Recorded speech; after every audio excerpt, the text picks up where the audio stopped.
ఈ గడ్డ కృష్ణా జిల్లా సాహితీ, సాంస్కృతిక, రాజకీయ, సినీ రంగాలకు వేదిక.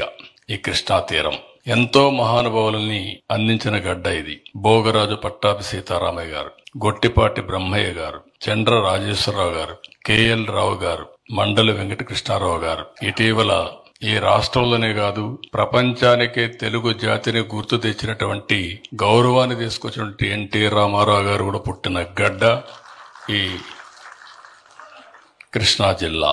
ఇంకొక పక్కన మీరు ఒకసారి చూస్తే కృష్ణా పత్రిక వ్యవస్థాపకులు ముట్లూరు కృష్ణారావు గారు, ఆంధ్రపత్రిక కాశీనాథుని నాగేశ్వరరావు గారు, పత్రికా ప్రముఖులు నార్ల వెంకటేశ్వరరావు గారు, నిన్నటి వరకు ఈనాడు రామోజీరావు గారు. ఇలాంటి వాళ్ళందరూ కూడా ఇక్కడ పుట్టిన వ్యక్తులే. ఇంకొక పక్క జ్ఞానపీఠ అవార్డు గ్రహీత విశ్వనాథ్ సత్యనారాయణ గారు ఇక్కడే పుట్టారు. బ్రిటిష్ కాలంలో ఇండియా క్రికెట్ టీం కెప్టెన్ గా సికే నాయుడు కూడా ఇక్కడ పుట్టిన వ్యక్తే. ఇంకొక పక్క సంఘ సంస్కర్త త్రిపురనేని రామస్వామి గారు, జాతీయ జెండా రూపశిల్పి పింగళ వెంకయ్య గారు, అయ్యదేవర కాళేశ్వరరావు గారు, గోరా లాంటి మహనీయులు పుట్టిన గడ్డ ఈ గడ్డ. సినిమాల్లో కూడా మనం చూస్తే అటు అక్కినేని నాగేశ్వరరావు గారు గాని, ఘంటసాల గాని, ఇలాంటి ఎంతో మంది పుట్టిన గడ్డ. అలాంటి వాళ్ళందరినీ తలుచుకుంటే మనకు ఒక స్ఫూర్తి వస్తుంది.